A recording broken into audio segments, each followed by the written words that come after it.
guys, so I just watched the Piers Morgan Uncensored show, and it's a good, solid debate referring to gun violence and Christian nationalism. Ooh, scary word. Andrew Wilson represents the conservative Christian. John Fugelsang represents, I don't know what he represents. I don't think he knows what he represents. And Isobel Brown. Very interesting conversation. We'll cover about a third of the video, so let's get into it.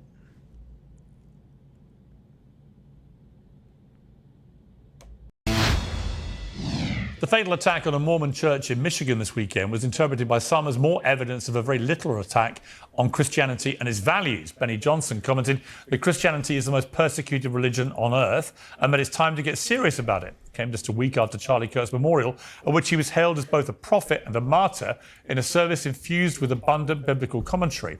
For some, all this points to an overdue revival of Christian values in a culture which has sought to eradicate them. But others are warning about a rise in so-called Christian nationalism, a hardline supremacist movement which uses faith as a fig leaf for uncompromising views, threatening to undermine the separation of church and state. We're going to debate this with three Christians, one a proud Christian nationalist, one a young moderate, and one who says conservatives have hijacked Christianity for their own malicious ends. This is Andrew Wilson, the host of The Crucible, John Fugelsang, author of Separation of Church and Hate, unpacking extremist politics, religion, and the urgent struggle for a compassionate America, and the host of the Isobel Brown Show on Daily Wire and a close friend of Charlie Kirk, Isobel Brown. Well, welcome to all three of you. Andrew Wilson, Donald Trump came out over the weekend and called this latest attack on the church in Michigan an attack on Christians in a post on his Truth Social platform.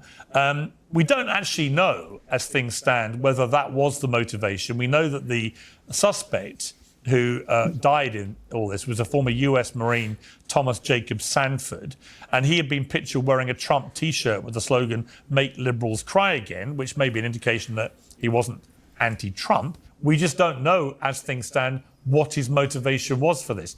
As so often with these kind of incidents, I always think it's prudent to take a beat and just try and see if more information comes out as to why he may have done this. But Trump has gone out there on the attack, as he often does, and said, this is an attack on Christians. What do you feel?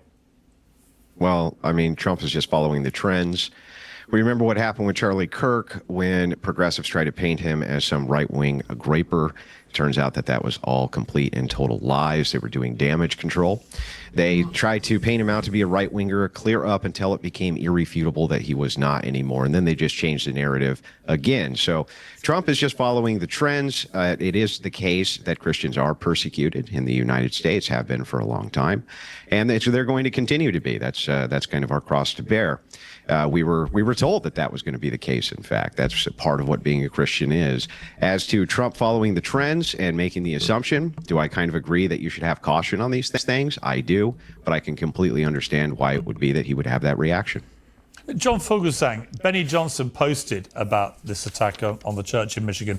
If a mosque was shut up every month, it would be a crisis for Muslims. If a synagogue was shut up every month, it would be a crisis for Jews. If a temple was shut up every month, it would be a crisis for Hindus. Christians, this is happening to us. Christianity is under attack. It's time to get serious about it. What's your response to that? I'll just agree right off the bat that Christianity is the most susceptible to criticism, to mocking, to attacks. It's the easiest target. Jesus and his followers are definitely under attack. I keep hoping that one of these preventable attacks will inspire our Christian friends on the right to want to make it a little bit harder for unstable white men to easily get weapons that are designed to kill lots of people really fast. Okay, so right off the bat, this guy's delivering some misinformation. So let's look at the stats, shall we? So starting at the top, while mass murders are majority white, 57%, and male, 96%. Ooh, that sounds damning, doesn't it? Whites and Hispanics are underrepresented among the mass murders compared to their share of the total American population. By contrast, those Middle Eastern descent, Asian, blacks, and American Indians are all above their population shares. So what does that mean? So if you look at this little chart right here, so white people, I guess that's European, right? 57% mass shooters. Ooh, that's a lot. What's their share of the population? 64%. So that's a negative 7.4 differential. So that's important. Black Americans, 15% mass shooting participants, but at 13% of the population. That's a positive 2.4. So there's a discrepancy right there of about 9.5 points, 9 to 10 points swing in percentage. Asians are 7.6 of the shootings, 4.8. That's a little alarming. I didn't expect that. So they're positive 2.8. Middle Eastern, this is the problem.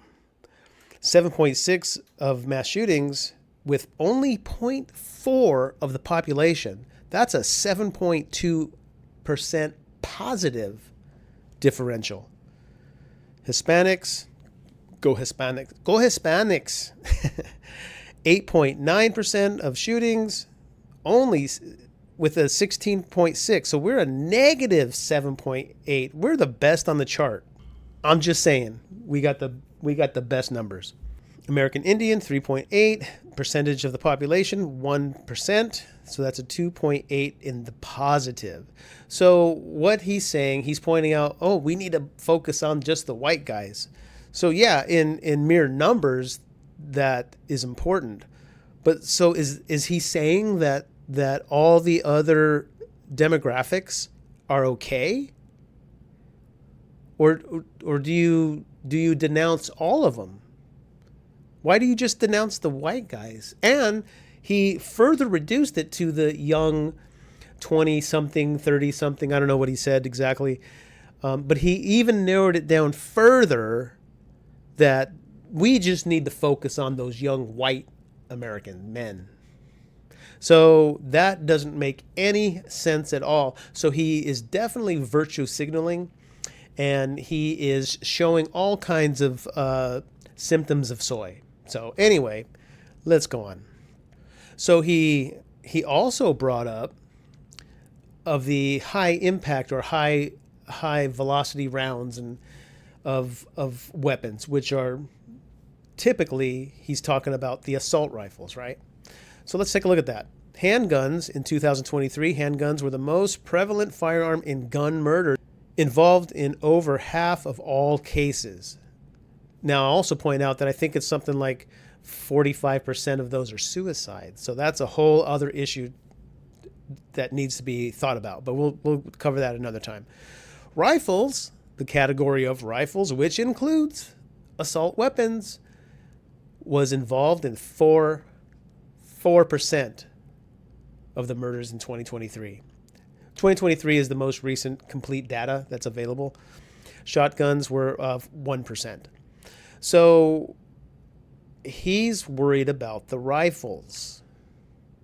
Well, the nonprofit research group Gun Violence Archive defines a mass shooting as an incident where at least 4 people are injured or killed, not including the perpetrator. So if we look at these numbers in 2023, 722, 706, 570. So he's only worried about that portion, but he's not even worried about that portion because he's only worried about what the white males did.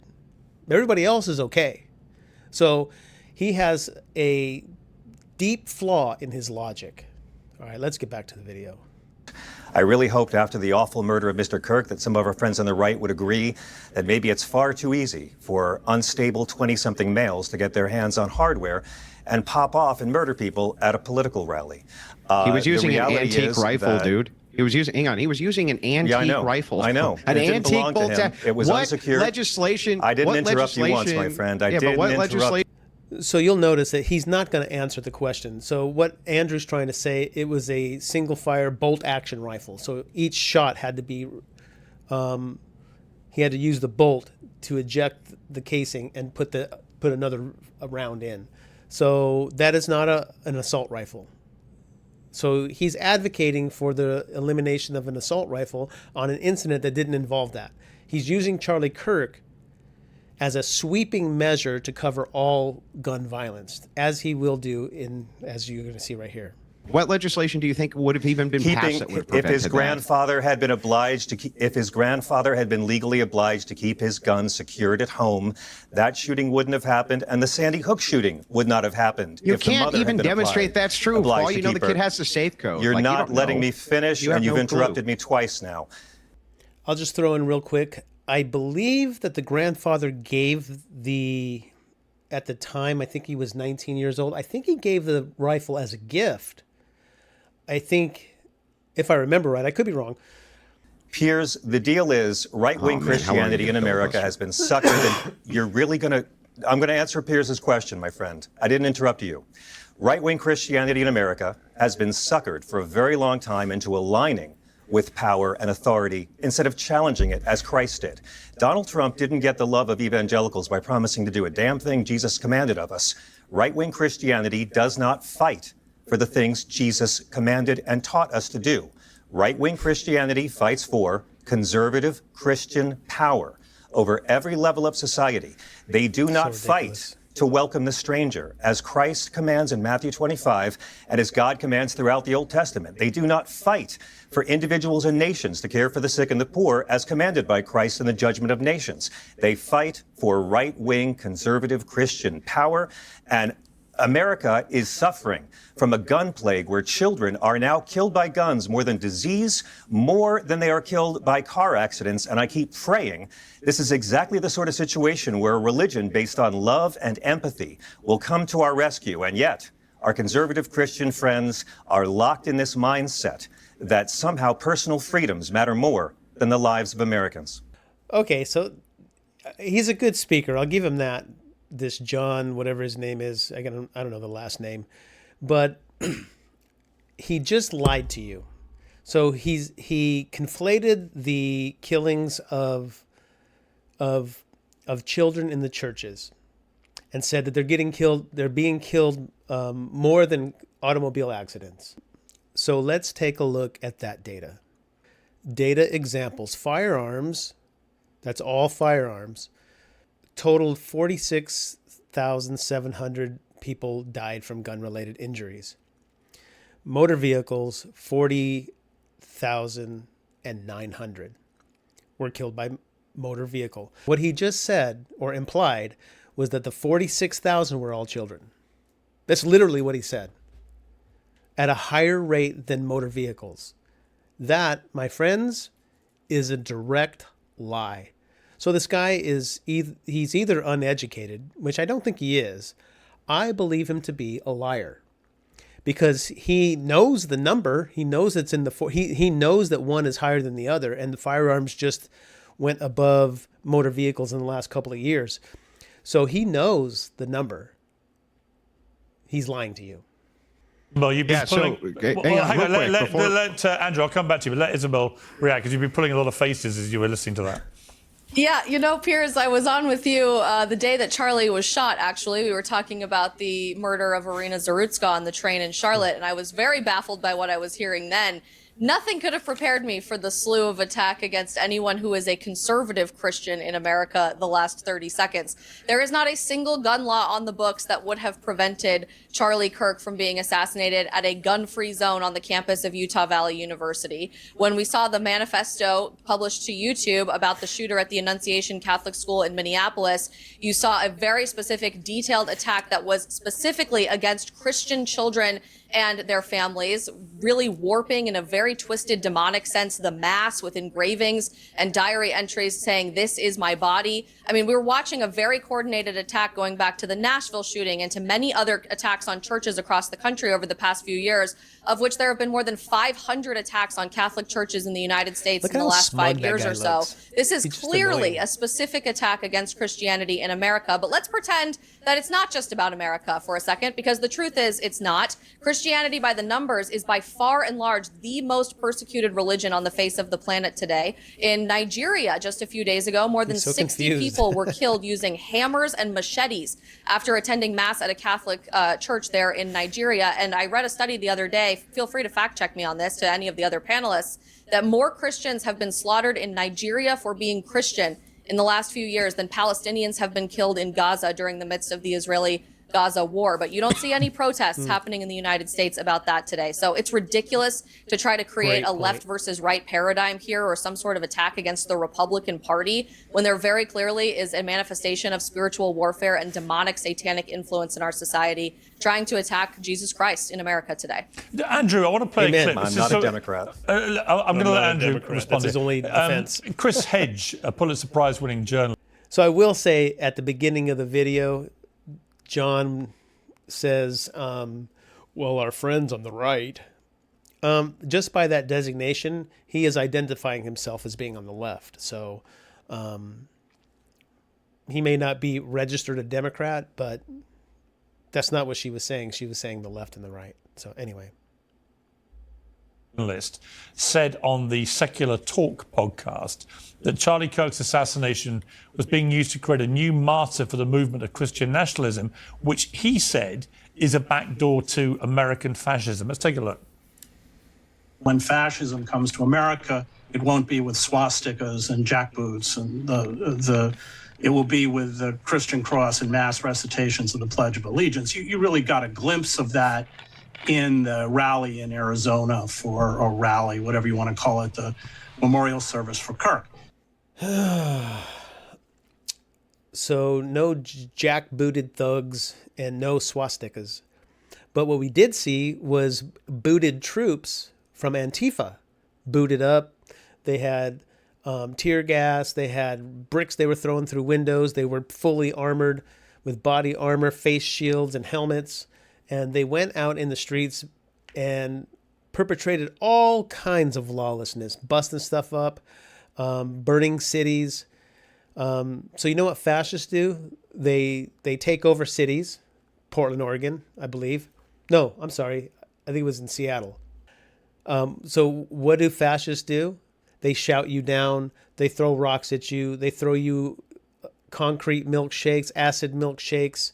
They hit you with things, and they shoot you when you're trying to have a civil conversation with the opposite side. Having a forum for free speech, they gun you down. That's what fascists do. That's what Antifa does. And that's why they're a terrorist organization, have always been, and thank goodness they've been deemed such just recently. Now, Andrew, two questions for you. One is, what is your understanding of what Christian nationalism is? And as a Christian nationalist, are you concerned that it gets hijacked by people who may genuinely be white supremacists, fascists, and so on? Well, not really. So the idea of Christian nationalism is just that Christians remain the culturally dominant force in the United States. That's it. That's the entire proposition. Everything else is an addition. So the gentleman over here, for instance, a quick question for you. Is Jesus Christ God? I believe so, but I don't believe in imposing my opinions on others. Okay, got you. So Jesus Christ is God. So all the religions are false? No, I don't believe that at all. I believe in my house there are many mansions, and I believe God has many ways of the truth. Yeah, I don't think I'm better than anyone because Christ's movement is about humility. Christ's movement is not about public domination and power. I just want to make sure I got this right. Are all other religions false? I don't believe that at all, no. And I don't believe right-wing Christianity is true either. Is Islam right-wing Christianity does not... Answer my question, dude. MAGA is Islam does true? not fight for the teachings of Christ. Is Islam true? Is Islam true? Islam believes in the same God as Christians. Do you believe we should welcome the stranger as God and Christ command, or do you believe in Donald Trump? Wait, they believe Jesus Christ is God? It's not my religion. They believe Christ is a prophet. So then it's the Virgin false. Mary is mentioned more in the Holy Quran than she's mentioned in the Bible. I'm going to walk you through the logic here. If Jesus Christ is God, what are the Christ teachings that Trump fights for, my friend? Then it is the case. What are the gospel teachings your movement fights for? Your movement uses Christ as a prop, and you legislate against his commands. Stop. So what Andrew just did was expose this guy for a fake Christian, because you cannot have the opinion that Christianity is the same as all of the religions. He made the distinction like, well, I don't know about Islam. That's not my religion. So he has a distinction that he doesn't identify with them. But in the same instance, he does not say that Christianity is true, because he says all religions are true, which that is contrary to what Christ himself teaches. Let's see what the book of John has to say in chapter 14, 5 and 6 and 7. Thomas said to him, Lord, we do not know where you are going. How will we know the way? Jesus said to him, I am the way, the truth, and the life. So that's what Andrew exposed. That's why he's asking that question. Because if you're a follower of Jesus, Jesus is saying, I am the only way. I am the way, the truth, and the life. No one comes to the Father except through me. That's Christianity. He's saying, I am the truth. I am the way. I am the life. If you had known me, you would have known my Father also. So that is not the Islamic God. That is not Allah. Allah does not recognize Christ as the heir, as the son. Does not. It is not the same religion. 7, if you had known me, you would have known my Father also. From now on, you do know him and have seen him. So not only is he saying, I am in equal authority with the Father, but if you see me, you've seen the Father. Because I, as John 10:30 says, I and the Father are one. Anyway, that's a topic for another discussion. So we're going to cut it short right there because, man, this is going to be probably a three-part series I'm going to do. It's a good debate. I like Isobel, don't care for John, and I like Andrew. He's a little aggressive sometimes. I could be honest about that. But I don't think that's necessarily a bad thing when you're defending the faith. So anyway, with what I've shared, am I on to something here? Am I crazy? What do you guys think? If you feel so inclined, put a comment down below, like, share, and subscribe. And as always, I love you and God bless you.